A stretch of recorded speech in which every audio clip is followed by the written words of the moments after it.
Hello everyone, welcome back with the second Q&A video. I decided that it was time for a new Q&A. I have some questions here which I collected from Facebook. Now if I'm not answering your question in this video, leave it in the comment section below and I'll probably answer it in the next Q&A video. So everything is set up, so we should start after the intro.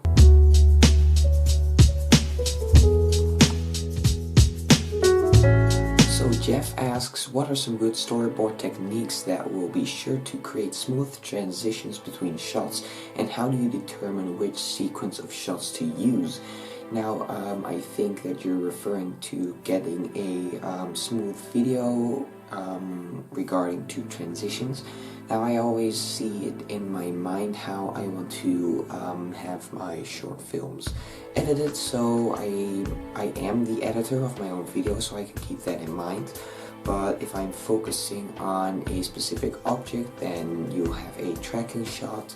But if you are filming action sequences, you might want to have 2 or even 3 camera angles just to cover all the action. So I think you have to keep in mind what the story is that you're trying to convey. Now Rich says, howdy, I have the Canon T2i and I was thinking of upgrading.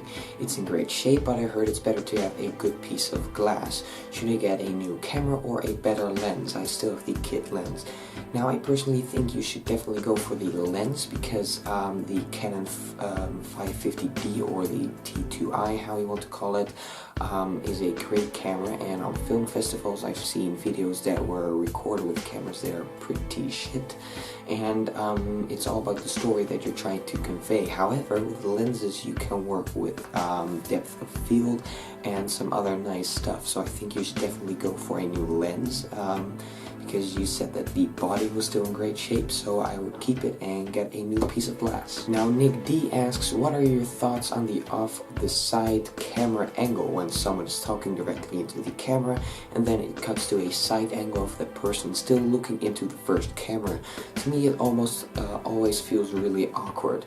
Now I personally kind of like that style because it is not so static having your camera in one position.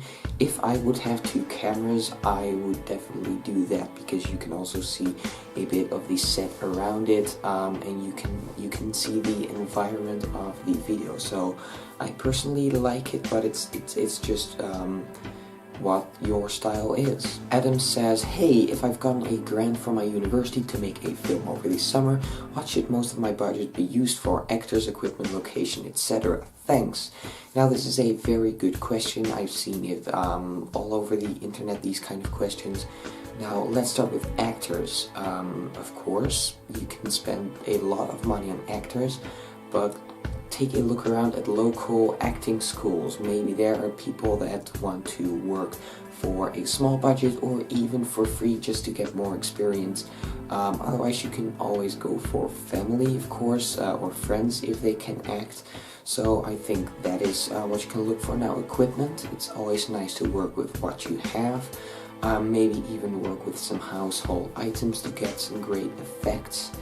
But I think locations is the most important part of these 3 things, because locations really they set the tone of the video that you're making. If the location does not go with the story you're trying to convey, then the video just feels off and kind of awkward. So that's why I would spend my money on locations. Randy asks, what are your feelings on shooting short 2 to 5 minute short videos just for the fun of it and no other reason than that? I find myself doing that and yet still try to make them technical well.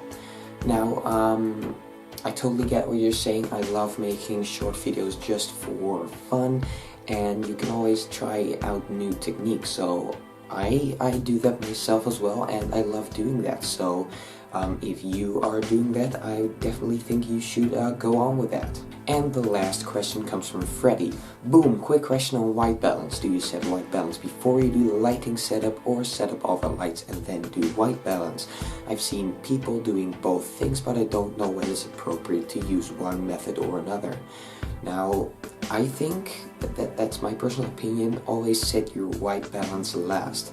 because if you set your white balance first and then start adding all of your lights, your video will probably be blown out and the colors won't be the same. But if you have your lighting set up as it would be and if you were filming, then I think you can set your white balance and you have a good video. So I hope this answered all of your questions. If I did not answer your question, feel free to leave it in the comments section below. Don't forget to like and subscribe if you haven't already, and see you next week with a new video. Bye!